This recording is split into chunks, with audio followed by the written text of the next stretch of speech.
BJP का डर दिखाएंगे। मैं आपसे कह रहा हूं, ये सिर्फ आपका वोट हासिल करना चाहते हैं। तेजस्वी कहते हैं, लालू कहते हैं मेरे परिवार को जेल में डालेंगे। वो माँ कहते रही तेजस्वी से कि तेजस्वी मेरा बेटा 7 साल का है, जेल मत भिजाओ। अगर तुम्हारी औलाद पर कुछ हो जाएगा तो तुम सारा बिहार आसमान पर उठा लेते हो। हम पे जुल्म हुआ क्या तुम्हारी बेटियों से हिजाब खींचा गया? बताओ आप कौन है deputy chief minister? Tejashwi Yadav हैं। अरे तुमको अगर इतना वोट की फिक्र थी तो तुम जाते उस जले हुए मदरसे का मायना करते। मैं आपसे कह रहा हूं, ये सिर्फ आपका वोट हासिल करना चाहते हैं। ये आपको सम्मान नहीं देंगे, ये आपको आपका जायज मुकाम नहीं देंगे। ये सिर्फ वोट हासिल करते जाएंगे, बीजेपी का डर दिखाएंगे, मोदी की बात करेंगे। अरे सबसे ज्यादा नुकसान अगर बीजेपी के 10 साल में किसी को हुआ, क्या लालू जी और तेजस्वी का घर तोड़ा गया बुलडोजर से? बोलो आप। बुलडोजर तो मेरे घर पर चला। अतीक को गोलियां मारी गई, क्या तुम्हारी औलाद पर गोलियां किसी ने चलाई? शहाबुद्दीन जेल में थे तो सीवान की सरजमीन शहाबुद्दीन को नहीं मिली दफनाने के लिए।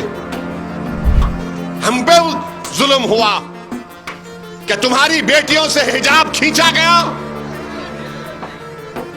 क्या हमारी अज़ाओं पर गालियां दी गई? किसने किया ये? 100 साल का मदरसा बिहार का जला दिया गया। बताओ आप कौन है deputy chief minister? Tejashwi Yadav हैं। अरे तुमको अगर इतना वोट की फिक्र थी तो तुम जाते उस जले हुए मदरसे का मायना करते। तुम नहीं गए। सीवान का एक 7 साल का बच्चा, उसकी मां पुकारते रही कि मेरा बेटा 7 साल का है। जो 16 साल के कम उम्र के होते हैं वो जेल को नहीं भिजाए जाते, उनका एक अलग घर होता है बच्चों का, जुवेनाइल होम कहते हैं अंग्रेजी में। वो मां पुकारते रही, वो मां कहते रही तेजस्वी से कि तेजस्वी मेरा बेटा 7 साल का है, जेल मत भिजाओ। 7 दिन वो मां सीवान की जेल के सामने बैठी रही। आज तुम ओवैसी को गाली देते हो जालिमों।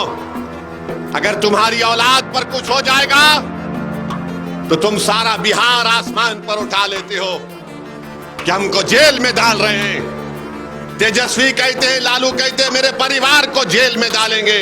तुम्हारा परिवार को जेल में डालने की बात तो जेल होगी, और मेरा बेटा जो 7 साल का 7 दिन जेल में था उसकी तकलीफ नहीं होगी। तेजस्वी बोलो, तुम डिप्टी चीफ मिनिस्टर थे, तुमने क्या किया?